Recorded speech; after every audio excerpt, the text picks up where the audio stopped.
Assalamu alaikum dostlar.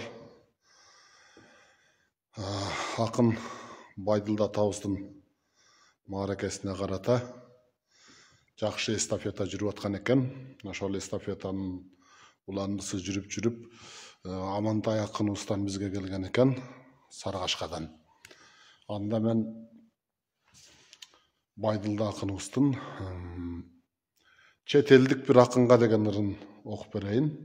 Бұл мықты сынып, қиын сынып, қырғыз ырдан алыс деген сияқты сөздерді айтқан окшойт ошол мезгилде.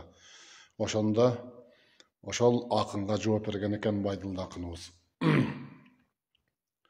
Сынчы дос, анчасын тақпа, сый жолуң менен ырсакта. Тантырап қырғыз элинде талант жок дейсиң бир паста. Көп тартып жүрүп чылымды, көрбөсөң керек кыйынды. Торгойдун тилин жаңылткан токтогулсага тыйынбы? Таарынбай ушул сырдыккын, дал өзүн айтам чындыктын. Уйкашы менен арсылдап, ити да ырчы кыргыздын.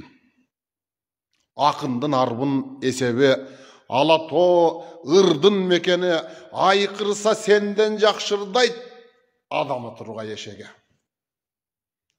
Сынчы дос, анчасын такпа, сый жолуң менен ырсакта. Таарынба, талант жагынан баласың алы курсакта.